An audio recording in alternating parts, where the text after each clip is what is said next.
Oh, here I am again. Gonna be reminiscing. Like with most divorces, us males end up having to pay child support. I'm not against it. 100% for it. Always paid mine on time every month. When the economy fell in 2008, a couple months before it fell, I just finished that 3-year probation I told you about for contempt of court, because I took my children to church and prayed with them and read the Bible and said Jesus Christ to them. But I ended up having to find another job. My $600 a week under the table job went away because of the economy collapsing in on itself, which everybody suffered for. Well, I ended up finding a job at the Huddle House. A cook at the grill, working the graveyard shift in Waterboro, South Carolina, right next to 95. So we got the 95 traffic in the middle of the night. Coffee and mainly pancakes. I was an ace pancake flipper. So anyway, one day, a couple friends of mine from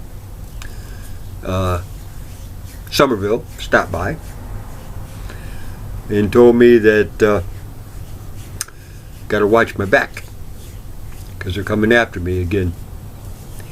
They came after me right at the end of probation. Now, what I mean by they coming after me, that copy-woppy husband that my ex married has it out for me. I mean, he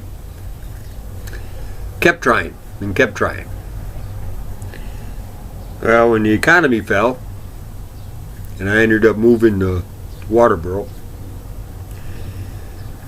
I heard some stuff just before my probation quit that he was coming after me, and you know, I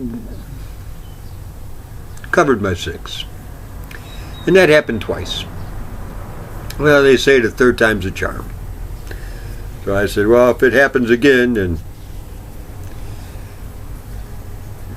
I'm going to leave South Carolina, get chased out like South Carolina does to most people that they don't want there. They get law enforcement to do the dirty work for the lawyers and judges and the politicians and the garbage that run the state, because that's how that state is. Well, I'm flipping hamburgers, working the midnight shift. The friends came in and told me about it. Well, the boss came in the next morning, and I told her what my friends told me. They were coming after me again. And so I'm going to give you a 2-week notice now, because I got an idea that this is real, because I got a lot of faith in my friends. If I call you a friend, I take what you say seriously. Even the jokes, even the kidding around, to me, I take very seriously. Well, anyways, 2 weeks later, remember the 2 weeks started on a Monday. Saturday, I get a phone call 2 weeks later, 2 days before the 2 weeks is over. It's my boss. It seems like the sheriff's department has got an arrest warrant for me, and they couldn't find my trailer where I was living at, which is comical because it's, you know, common sense. All you gotta do is, you know, find a mailbox. I mean, come on. But anyway, she called me up and told me that she physically seen the arrest warrant, and she sent them the long way to get to my trailer. Well, that gave me enough time. Take my valuables, put them in the car. As I was leaving the trailer park where I lived at, getting on the main highway, I was at a stoplight waiting to turn left to get on 95. Off to my left-hand side goes the sheriff's department towards my trailer. Light turned green, right on 95. Well, I ended up selling the car for $100. Got to Mary Seagrove's house because I didn't want to travel in South Carolina in that car, because they'd put an APB on it and I'd get pulled over and arrested. So I wanted to get rid of that car as soon as I could, so I sold it for $100 to the mechanic that worked for Lee Shad. I called Mary. Mary came and got me and my valuables. I called a friend of mine in Rock Hill. He came and got me. And I gave Mary my TV set. She has always wanted that TV set. It was a flat screen, and it was quite large. Quite large. It was like 75 inches. But anyways, I ended up going to Knoxville. And the reason I stopped at Knoxville was there was a veterans school there that I seen on the bus. I had a ticket going a lot farther than Knoxville, but when I seen that Vietnam help thing, I decided to stop and visit it. It's only open Monday to Friday. And I ended up getting a hotel room for a couple weeks right down the street from this place. And I turned myself in to them. You know, just, yeah, I'm a Vietnam vet and I need help. So I had to fill out some paperwork, so I filled it out, and they said that it'd be a few minutes before I seen this guy. So I waited and went in and talked to this guy.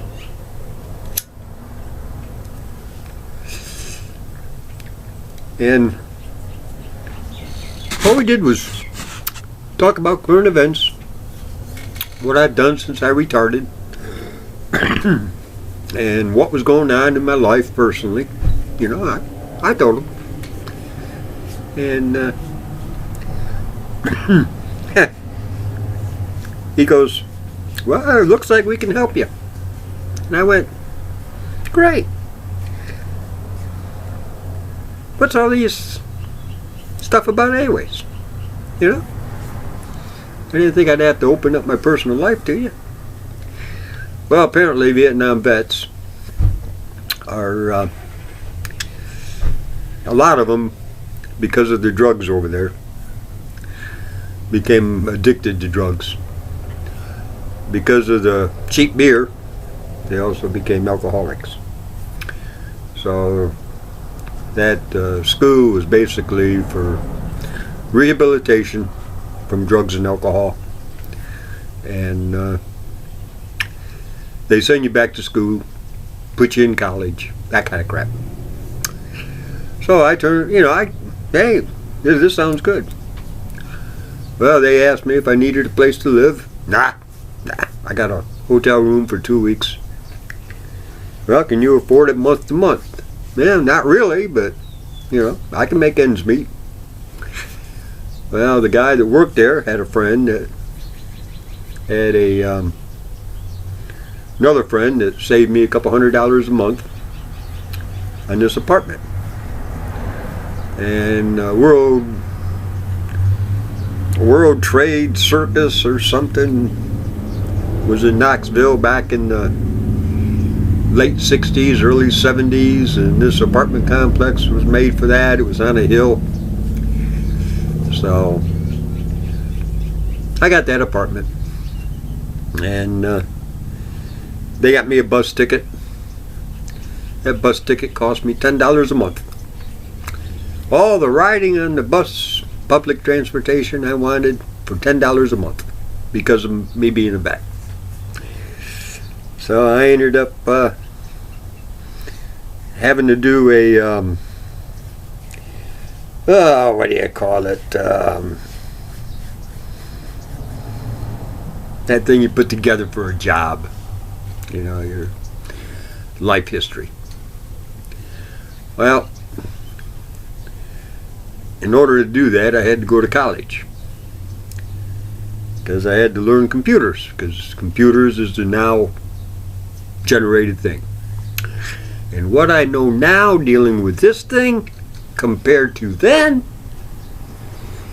I'm a teenager instead of a baby. Because back then I was a baby. I couldn't do nothing on a computer. And just to show you, in that computer class, it was a 20-hour, 8 hours a day, for 5 days and a few days the following week. Well, at the end of the first week, you had to get an email address. Well, I tried to get an email address, and it just didn't take hold. 4 teachers spent an hour trying to get my email address. They couldn't do it either. Finally, they did it. And I'm going, you experts took over an hour and there was 4 of you. And you expect me to operate this thing? Ha! Good luck in that. Well, anyways, make a long story short, I was doing child support. But all of a sudden it dawned on me, especially when I got the job working as a door greeter at Walmart. They promised me 38 hours a week. Okay, fine. Well, I decided that I'm getting tired of paying child support, especially to somebody that I consider as being a pedophile protection agency. Because the man that raped my daughter when she was 5 decided to get married and take advantage of his wife's little boy. Apparently the guy was bisexual. And he got off on that one too. Because he's being protected by the state. Because he's a copy-woppy. So anyways, I sent in my child support money order. And I put on there, payee, pedophile protector agency. Put my name and address, mailed it off. They accepted it. So the following month I did the same thing. Well, that month they sent it back to me. And there was a letter with it. And boy, that letter was specific. Told me in no uncertain terms will I ever do anything like that again, and I will put family court, Moncks Corner, South Carolina. So I got a new one, sent it in. But the following month, I told them that I wrote them a letter stating that I was a Christian and I'm not going to lie. You are a pedophile protector agency. Month before last, check into it. You cashed a check with your correct name on it. You people have been living a lie. So as far as I'm concerned, my child support's paid in full. Have a good day. God bless you. Eugene Taylor. Boop, mailed it to him. Quit making child support payment. And at that time, I quit paying David Devane $150 a month. Because I canceled that allotment too. Of course, I canceled my wife's $350 a month she was getting. I canceled that one too. So I'm getting my full retirement, $1,500. Yeah, my wife kind of, ex-wife, Pam, she kind of stirred the pot. So she started getting $600 a month, 40%, Don't have a problem with that whatsoever. Never did. I thought it was kind of bad, me getting that and her only getting like 3%. But anyways, they started taking 40%. She's getting like $650 a month now, which to me she deserves. Well, it came August 2013. And I called child support, just curious as to when my child support payment's going to be paid in full. They told me August 2015 it'll be paid in full. Okay. Well, August 2015 came around and I called and they told me that I owed $8,000. What? And I got thinking about that. There's no way. Well, I called DFS. They're the ones that pay me my retirement. Open contract to family court. In other words, to the day I die, they're going to take $419.83 out of my pay. This is ridiculous. So I went to MCAS and talked to the lawyer, and he told me what to do. So I came home and wrote letters and anyways, just did just that. Well, I got the thing from the court dealing with child support. Took that back to the law center. We talked about it. And I had a lawyer, Todd Manley. Didn't much care for him. Told you in the other videos, the guy's nothing but a, shafter, But he kept me out of trouble, but he's not worth the grain of salt. But anyways, I sent him a letter. Well, I got a letter back from him stating that he doesn't do that stuff anymore. Okay, that's fine. Got a recommendation, so I called and got recommended, and I just put the letter in another envelope and sent it off to him. And another lawyer, well, I get a letter back from them, and they want like $7,500 as retainer fee. Jesus, $7,000 just retainer? All I want's an end date. Give me an end date. Well, 3 months later, I get this phone call from family court. And they're just verifying where I live and my phone number. And they're going to send me a piece of paper that, I needed to get notarized and sent back to them. Now you got to remember, a couple years earlier they told me I had to get my son's graduation certificate, his birth certificate, my daughter's graduation certificate, her birth certificate. I called them up in 2013. There's no way. I have not had any relationship with my children since they were 5 and 3. I haven't seen them since they were 5 and 3. I don't even know what school they went to. I know nothing about those two children. Nothing. Well, we can't help you. Okay, fine. Great. I'll just pay this till the day I die. And you thieves will steal my money. Well, I get this note. So I take it to the law center and had it notarized. I signed it, had it notarized, mailed back to them. And I get this statement from them that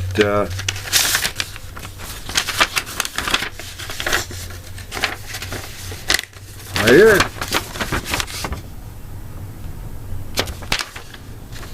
That it says that I still owe $5,296. And once that's paid, I'll get my $419.83 back. But they understand that the effective date was August 1st, 2015, and the amount owing $8,322.83 at the time, and owes $5,889.82. Now that was as of February of this year, 2016, February 25th, 2016. So I get this thing to get notarized. So I take it to the base and I get it notarized, and I send it to Moncks Corner. Lo and behold, what do I receive from DFIS? This. Now what this says is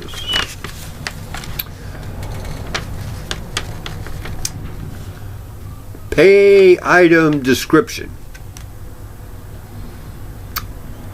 Statement effective date March 16th, 2016.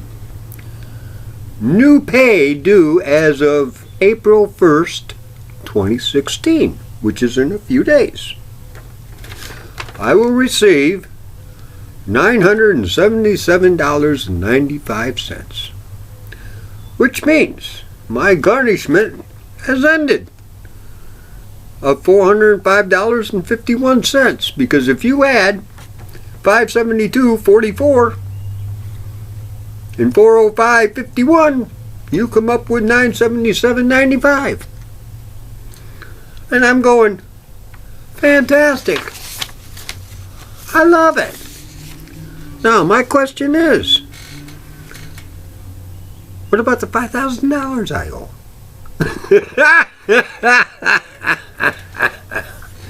I'm waiting for that. But when the first comes and I get the $977, I'm going to be another happy camper.